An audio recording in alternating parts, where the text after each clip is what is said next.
같이 일어나서 하나님 말씀 받도록 하겠습니다. 마가복음 3장 1절부터 6절까지의 말씀을 제가 읽겠습니다.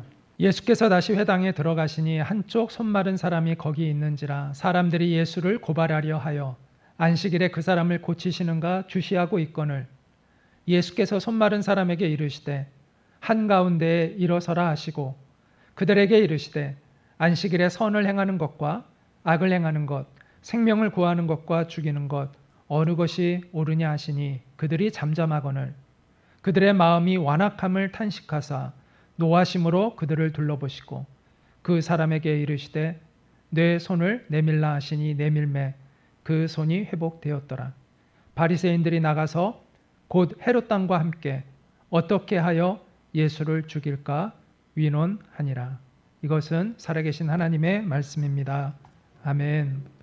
네, 자리에 앉아주시기 바랍니다. 오늘은 분노하신 예수님이라는 제목으로 마가복음 3장 1절부터 6절을 여러분과 함께 나누도록 하겠습니다. 여러분 진공상토에서 이렇게 무거운 쇠 구슬과 깃털을 동시에 떨어뜨리면 뭐가 먼저 닿을까요? 두 개가 동시에 닿습니다. 이것을 낙체의 법칙이라고 이렇게 이야기를 합니다. 공기 저항만 없으면요 똑같이 떨어집니다. 이 중력은 질량과 상관없이 이 끌어당기는 힘이 똑같기 때문에 가속도가 똑같아요. 그래서 같이 중력에 의해서 낙하 가속도는 질량과 상관없이 동일하게 됩니다. 따라서 땅에 닿는 시간도 이제 같은 건데 이것을 처음 발명한 사람이 갈릴레오 갈릴레이입니다. 흔히 우리가 갈릴레오 갈릴레이가 큰 쇠공과 작은 쇠공을 피사의 사탑에서 떨어뜨렸다라고 그렇게 흔히 이렇게 알려져 있는데 사실은 그게 아니라 이와 같은 실험 도구를 사용해서 검증을 했다고 합니다. 그래서 나무 구슬과 쇠 구슬을 다시 같이 이렇게 굴렸는데 이게 똑같이 이게 같은 시간에 굴러간다는 것을 발견하게 된 것이죠. 그 당시에 이 과학자들은 아리스토텔레스의 말만을 믿고 있었다고 합니다. 이제 아리스토텔레스는 무거운 것이 먼저 떨어진다고 그렇게 주장을 했대요. 근데 이렇게 쉽게 실험해 보면 알 만한 거를 실험을 하지 않고 있었기 때문에 그때까지 몰랐던 것입니다. 여기에서 더 나아가서 갈릴레오는 자신이 개발한 망원경을 가지고 지구를 중심으로 태양이 도는 게 아니라 태양을 중심으로 지구를 도는 그걸 뭐라고 하죠? 지동설이라고 하죠. 그것을 알게 됩니다. 그래서 갈릴레오가 재판을 받죠. 그래서 재판에서 자기가 주장했던 지동설을 부인하죠. 그리고 나서 우리가 잘 아는 얘기가 있죠. 재판장에 나오면서 그래도 지구는 돈다라고 말을 했다는데 그것은 사실이 아니라고 합니다. 만약 그러면 어떻게 됐을까요? 잡혀가서 죽었겠죠. 자기가 아니라고 방금 했는데 나오자마자 사람들 앞에서 지구는 다시 돈다라고 얘기했으면 그건 속으로 하는 거지. 실제로 그렇게 말을 했으면 죽었겠죠. 하여튼 제가 여기서 말하고 싶은 건 편견과 독선입니다. 이 편견과 독선을 가지고 있으면은 진실을 바라볼 수 없게 된다는 겁니다. 그 결과 감동받아야 할 곳에서 오히려 냉담해질 수 있고 칭찬해야 할 일을 비난할 수 있고 존경받아야 할 사람을 비난할 수 있는 거죠. 오늘 바리새인들의 문제가 그와 같은 거예요. 편견과 독선에 갇혀서 예수님이 행하시는 의미를 제대로 보지 못해서 칭찬해 드려야 할 분을 오히려 비난하고 하는 것을 우리가 보게 됩니다. 바리새라는 뜻은요 분리된 자라는 뜻이라고 합니다. 그래서 바리새인은 그 당시에 이 헬라 문화가 지배하고 있었잖아요. 근데 이 헬라 문화로부터 유대인들의 전통적인 신앙을 지켜나가려고 했던 그런 정신을 가지고 있는 사람들입니다. 그래서 전통과 율법을 그대로 잘 지키려고 했어요. 그들은 무려 율법 조항이 613가지의 율법 조항들을 지키려고 했습니다. 긍정적인 게 248개고 부정적인 게 이제 365개인데 하여튼 613가지나 되는 그 율법을 지키려고 했습니다. 예수님 당시에 이 바리새인들은 어느 정도 숫자가 있었냐면 약 6천 명 정도가 있었다고 합니다. 그들 중에는 일반적인 직업을 가진 사람들도 있었고, 그러니까 이 사람들이 그냥 계속 이렇게 그 바리새인이라는 것이 하나의 직업이 아니라 이제 그것을 따르는 사람들인 거고요. 일반적인 직업을 가진 사람들이 많았고요. 그 중에 일부는 지난번에 얘기한 서기관, 그러니까 성경을 쓰는 필사하는 사람들, 이제 율법학자들이죠. 맨날 성경을 쓰고 그것들을 보관하고 하니까 이제 성경을 많이 읽고 하기 때문에 성경에 박식한 그러한 율법학자들이었습니다. 이처럼 이들은 민족 정신이 강했고 도덕성도 뛰어났어요. 최소한 겉으로는 그랬어요. 그래서 백성들로부터 존경을 받았고 학교에서도 가르치는 일을 많이 했고 율법을 가르치는 일, 그 다음에 회당에서도 하나님의 말씀과 율법을 가르치는 일을 많이 했습니다. 그런데 문제는 그들의 신념을 절대화시켰다라는 것이죠. 자신들이 정한 규칙과 규례들을 절대적인 원리로 그렇게 다른 사람에게도 강요하고 그것을 가지고 다른 사람을 판단하고 정죄하는 일을 했던 것입니다. 지난번에도 제가 강조했지만 이 경건훈련은 뭘 위해서 하는 거예요? 하나님 앞에 자기가 낮추는 거잖아요. 근데 그런 경건훈련이 오히려 다른 사람을 판단하고 정죄하는 자기의 영적인 우월감과 교만이 되어버린 것이 그들의 결정적인 문제였다라는 것이죠. 그래서 그들은 그들과 똑같은 방식으로 하나님을 섬기지 않는 예수님을 적대시하게 된 것입니다.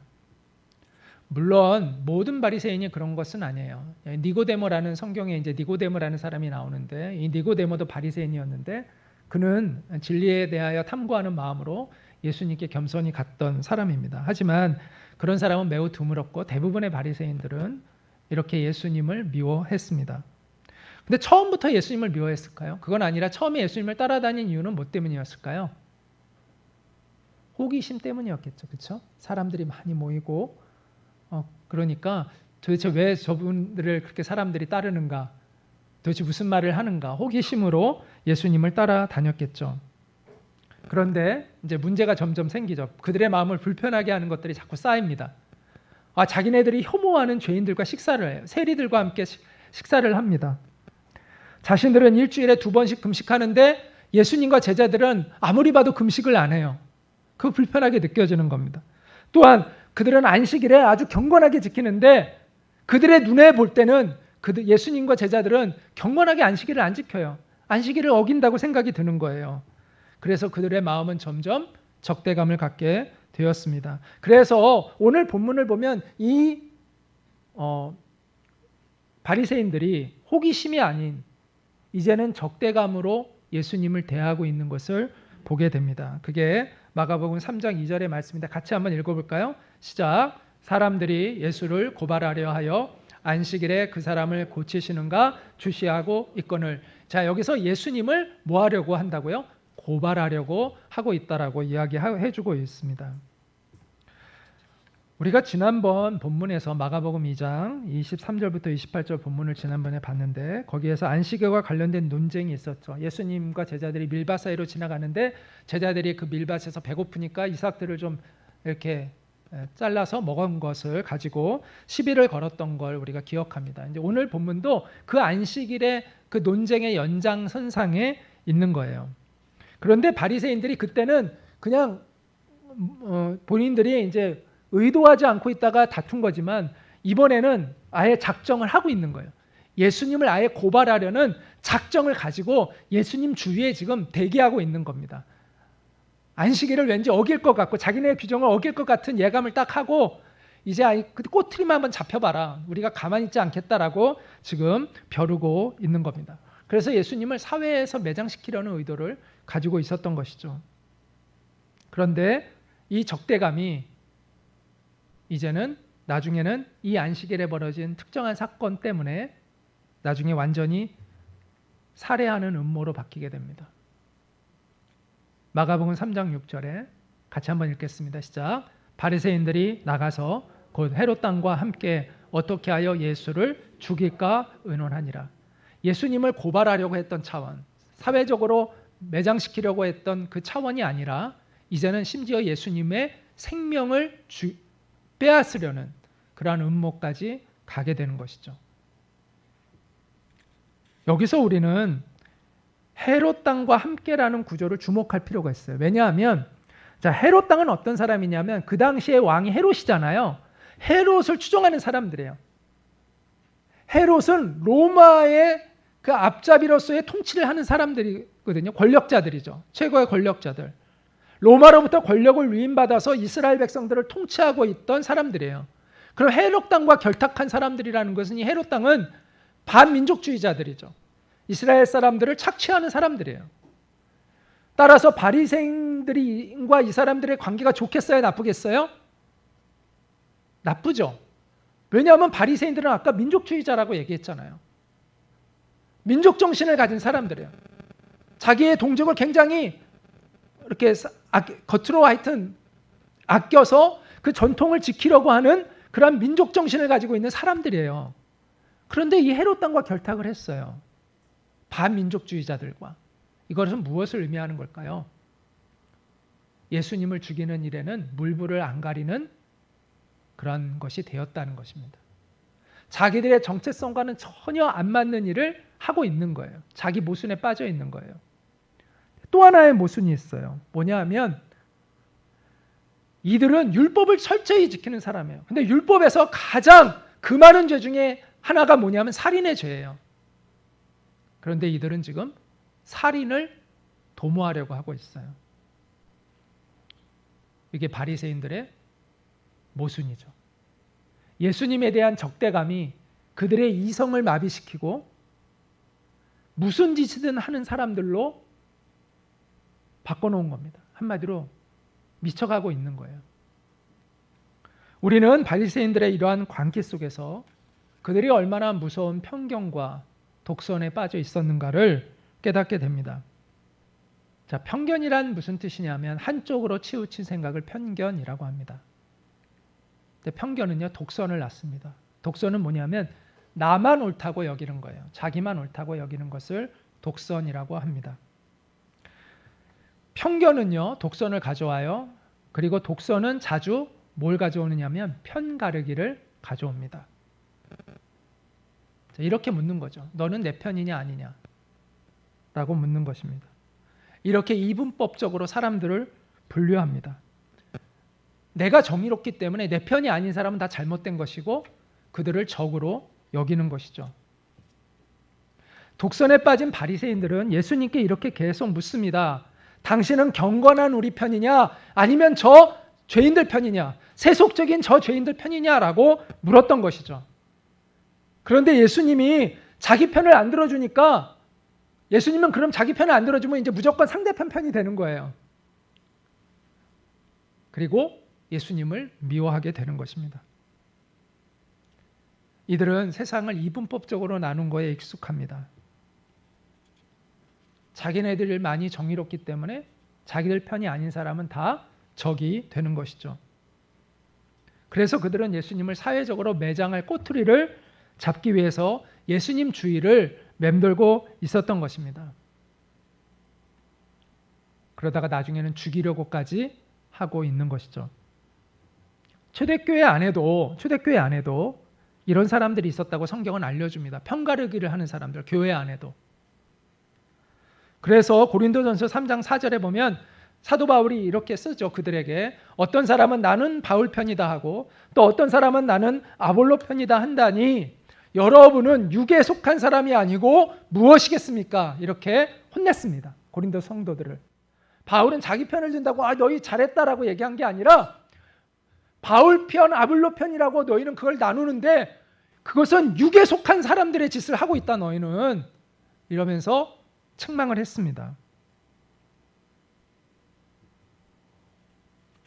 오늘날도 교회 안에 이런 사람들이 있어요. 편가르기를 하는 사람들이 있습니다. 여러분 그런 사람들을 하셔야 돼요. 여러분에게 너 누구 편이냐? 당신은 누구 편이냐?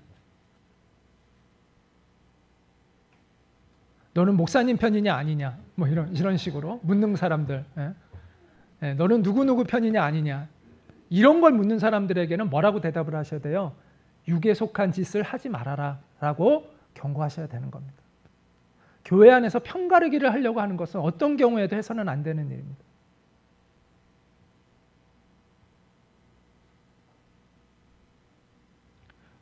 오늘날 우리 사회 안에도 편가르기에 익숙한 사람들의 목소리가 매우 큽니다. 여당 편이냐 야당 편이냐, 보수 편이냐 진보 편이냐, 기업가 편이냐 아니면 노동자 편이냐.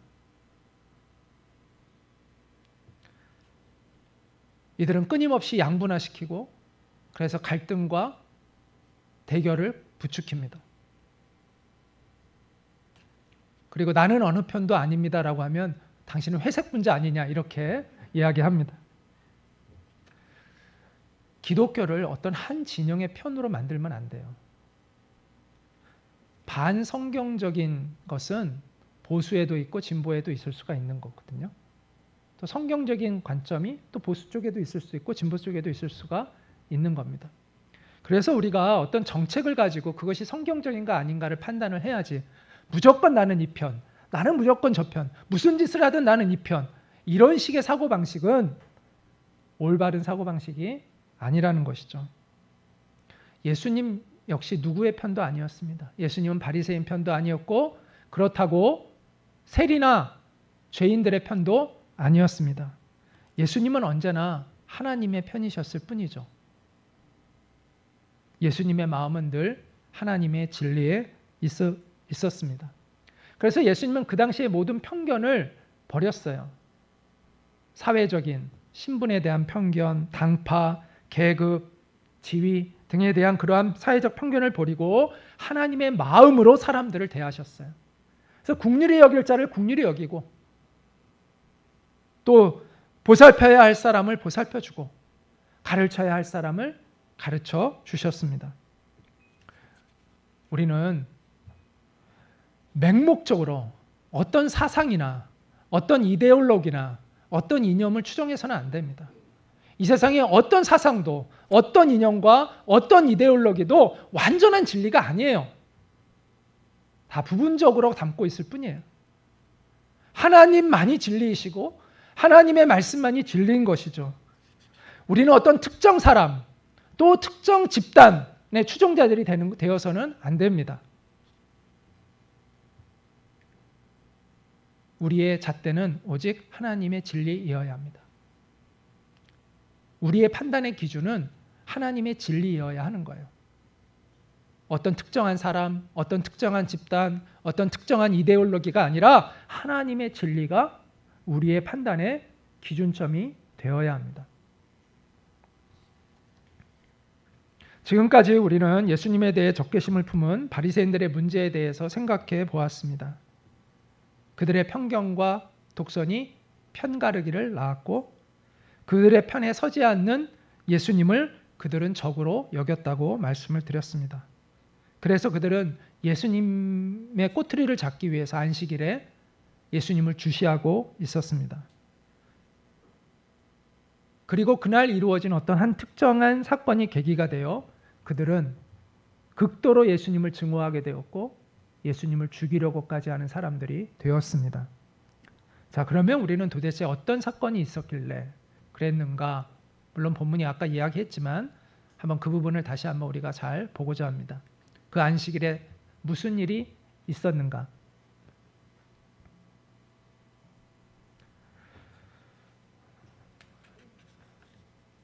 예수님은 안식일에 자주 회당에 가서 말씀을 전하셨는데 그 안식일에도 예수님이 말씀을 전하는데 거기에 손 마른 사람이, 한 손이 마른 사람이, 그 손이 오그라드는 거예요. 펴지지가 않고 그 사람이 왔습니다. 예수님은 이 바리새인들이 그래 저 사람을 예수님이 고치는가 안 고치는가 보자. 고치기만 해봐라. 그러면 우리가 예수님을 고발해야지라고 이렇게 벼르고 네, 맞습니다. 감사합니다. 벼르고 있었습니다. 바리새인들이 안식일에 금하고 있는 것들이 있었는데 병자를 그러니까 치유할 수 있는 게 있고 없는 게 있었어요. 그 중에 이제 하나를 예를 들자면 산모가 아이를 낳는 경우에는 돌보아 줄 수 있었습니다. 근데 벽돌이 무너져서 이제 사람을 덮었어요. 그러면은 일단 사람이 죽었는가 안 죽었는가를 확인할 수 있도록 벽돌을 치우는 것까지 허락이 되었고요. 살아있으면 구해줘도 되고 주어도 되고 살아있지 않으면 내버려 둬야 했습니다. 자, 이와 같은 규정으로 볼 때 손 마른 사람을 치료하는 건 긴급한 일이 아닙니다. 그런다고 죽는 게 아니잖아요. 그렇죠? 그래서 바리새인들은 만약에 그를 예수님이 고치면 이거는 안식일의 규정을 어기는 거다. 사람이 지금 생사가 갈림길에 있는 것도 아닌데 그 사람을 고쳐주는 것은 이것은 율법을 어기는 거다라고 생각하고 지금 대기하고 있는 겁니다. 예수님은 그 의도를 알고 계셨어요. 그래서 예수님이 알고 계셔서 만약에 그들의 꼬투리를 안 잡히려면 그 사람을 그날 안 고쳐주고 다음날 고쳐주시면 아무 문제가 없어요. 근데 예수님은 그렇게 하지 않으셨습니다. 그거에 상관없이 의지를 꺾지 않으시고 예수님은 그 사람을 치유하시기 위하여 일으켜 세웠습니다. 가운데 일으켜 세웠어요. 치유하시겠다는 의지를 보이신 거죠. 그러니까 바리새인들이 이제 드디어 걸렸다. 이제 드디어 우리 계획대로 됐다라고 생각을 했습니다. 그런데 예수님께서 그들에게 이렇게 물으셨어요. 한번 같이 읽겠습니다. 시작.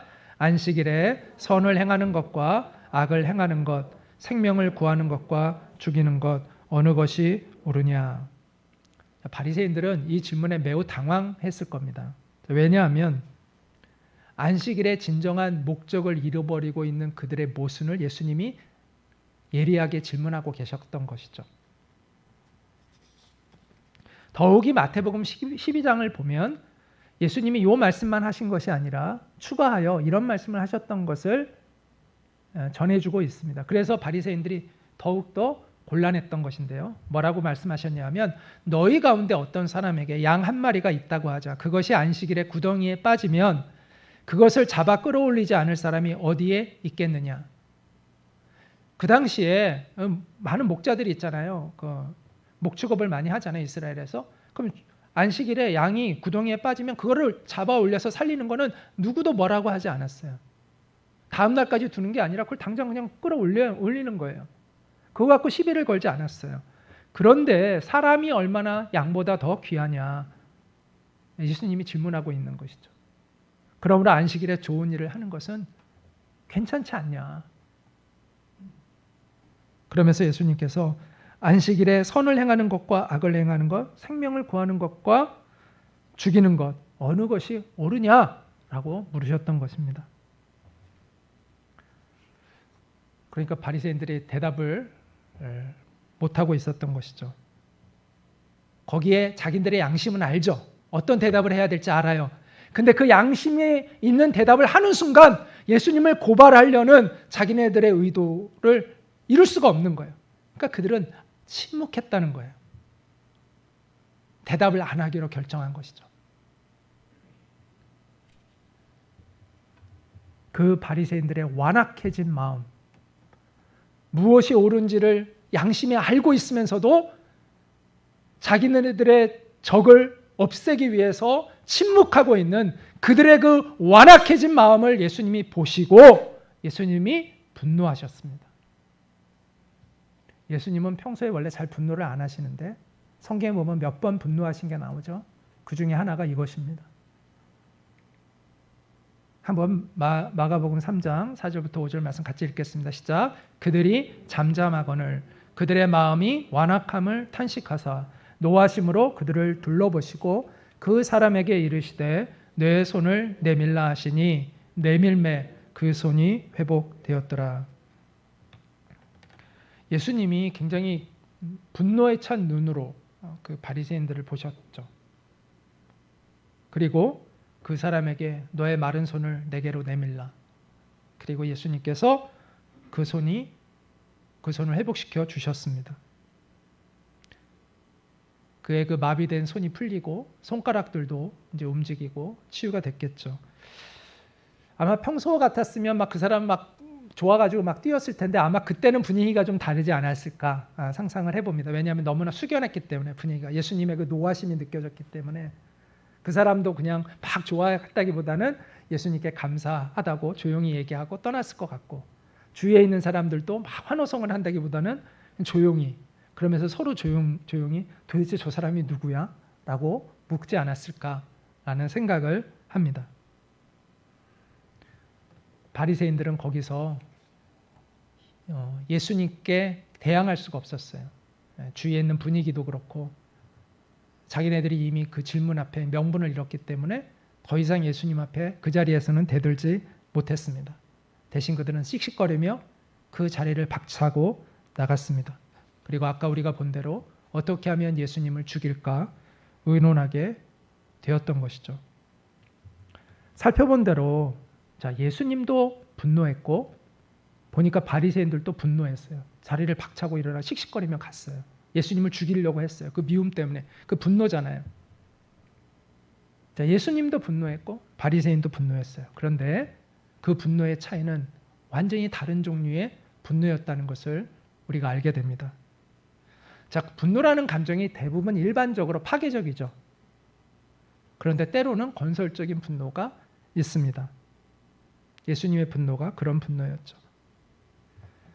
바리새인들의 분노는 사람을 살해하려는 음모를 꾸미게 했습니다. 파괴적이죠. 그런데 예수님의 분노는 사람을 회복시키는 일을 하게 했습니다. 건설적인 분노이죠. 이처럼 파괴적인 분노는 사람을 죽이지만 건설적인 분노는 사람을 살립니다. 파괴적인 분노는 하나님 앞에 죄를 짓게 하지만 건설적인 분노는 하나님의 뜻을 용기 있게 행하게 합니다. 여러분은 어떤 분노에 익숙한가요? 여러분의 분노는 파괴적입니까? 건설적입니까? 사람을 죽이는 분노입니까? 사람을 살리는 분노입니까? 하나님 앞에 죄를 짓게 하는 그러한 분노인가요? 아니면 하나님의 뜻을 용기 있게 행하게 하는 그러한 분노입니까? 여러분의 분노가 어떤 결과를 가져오는 분노인지를 한번 돌아보시기 바랍니다. 여러분은 어떤 분노에 익숙합니까? 파괴적인 분노와 건설적인 분노가 있듯이 치졸한 분노와 의로운 분노가 있습니다. 자, 파괴적인 분노, 건설적인 분노는 분노의 결과를 가지고 우리가 판단할 수 있는 거죠. 결과를 가지고. 그런데 치졸한 분노와 의로운 분노는 분노의 결과가 아니라 분노의 뭐라고 얘기할 수 있을까요? 동기가 다른 겁니다. 분노의 동기가 다른 거예요. 바리새인들 안에 생긴 그 분노의 원인은 하나님을 위하는 마음이 아닙니다. 그렇다고 고통받는 사람을 위하는 마음도 아니에요.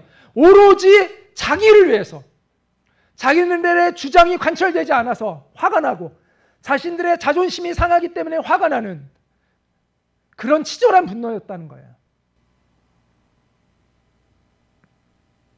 오늘날 우리의 분노가 이런 경우가 많습니다. 대부분 나를 위해서 분노합니다. 내 자존심이 꺾였다고 분노하고 내 뜻대로 사람들이 안 한다고 분노하고 내 주장이 관철되지 않아서 분노합니다. 이러한 치졸한 분노는 다른 사람에 대한 공격과 미움으로 드러납니다. 그러나 예수님의 분노의 원인은 달랐습니다. 예수님은 하나님이 주신 선한 양심과 사랑과 정의감으로 일어난 분노였습니다. 차원이 다른 분노였죠. 질적으로 다른 분노입니다. 고통받는 사람들을 앞장서서 도와줘야 할 그 사람들이 오히려 그들을 외면하고 회복과 치유를 도와줘도 시원치 않은데 그것을 일부러 막고 있는 그들의 완악한 마음 때문에 예수님은 분노하셨던 것이죠. 자신들의 주장을 관철시키기 위하여 하나님의 이름을 망령되이 이용하는 그들의 패역함을 보고 예수님은 분노하셨던 것입니다. 이처럼 의로운 분노는 치졸한 분노가 아니라 의로운 분노는 하나님의 사랑과 정의가 실현되고 있지 않은 것에 대한 그 안타까움, 그 슬픔 때문에 나오는 분노입니다. 그래서 그 분노의 결과는 다른 결과를 가져오죠. 남을 미워하고 적대시하는 것이 아니라 하나님 편에 서게 하고 하나님의 뜻을 행하게 하는 그런 결과를 가져옵니다. 그래서 예수님은 바리새인들의 반대를 개의치 아니하시고 하나님의 사랑과 긍휼을 베풀어 주셨던 것이죠. 여러분의 분노는 치졸한 분노입니까? 의로운 분노입니까? 어떤 동기에서 여러분은 분노합니까? 자신을 위하는 마음에서 나오는 분노인가요? 아니면 정말 하나님의 나라를 구하는 마음에서 나오는 그러한 분노입니까?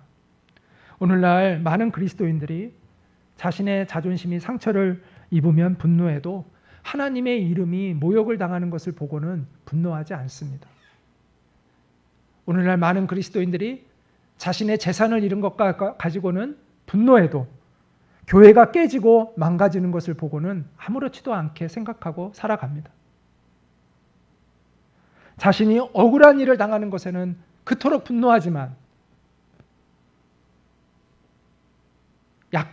약자들이, 사회적 약자들이 억울한 일을 당하는 것 보고는 침묵합니다.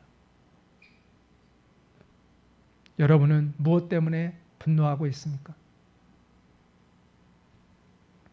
우리의 분노는 이기적인 동기에서 하는 분노가 아니라 의로운 동기에서 출발하는 분노를 가져야 합니다. 파괴적인 결과가 아닌 하나님의 뜻을 실현하는 그런 건설적인 분노를, 그런 열매를, 선한 열매를 맺어야 합니다. 그런 분노를 뭐라고 할 수 있냐면 거룩한 분노라고 말할 수 있습니다. 거룩한 분노, 한마디로 거룩한 분노.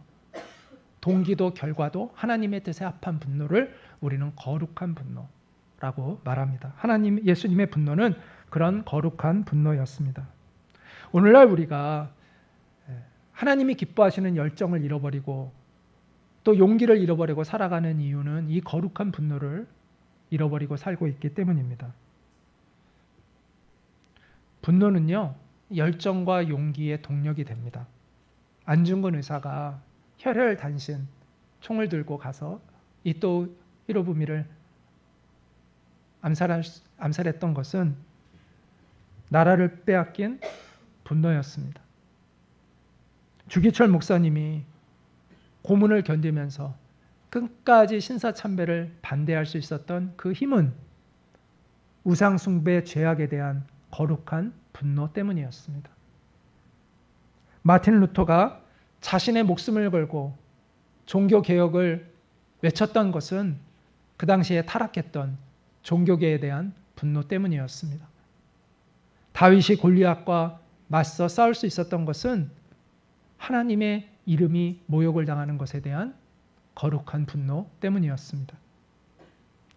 예수님의 거룩한 삶의 비결도 바로 예수님의 그 거룩한 분노에 있습니다. 하나님을 향한 그 진실한 사랑에서 나오는 그 거룩한 분노가 동력이 되어서 예수님은 하나님의 뜻을 이루는 열정적이고 용기 있는 삶을 사셨던 것입니다. 그렇기 때문에 거룩한 분노를 잃어버린 사람에게는 하나님 나라의 복음을 위해서 자신을 희생하는 헌신과 용기를 기대할 수가 없습니다. 거룩한 분노를 잃어버린 사람에게는 하나님의 편에서는 용기 있는 삶을 기대할 수가 없습니다. 부디 예수님으로부터 거룩한 분노를 배우는 우리가 될 수 있기를 바랍니다. 자신을 위한 분노가 아니라 하나님의 나라를 위한 분노를 배우십시오. 하나님을 향한 진실한 사랑에서 나오는 그러한 의로운 분노를 배우십시오. 사람을 죽이는 분노가 아니라 사람을 살리는 그 거룩한 분노를 배우십시오.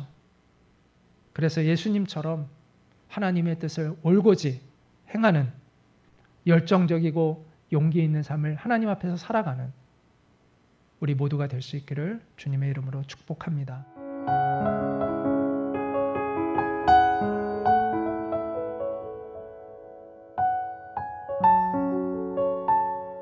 네.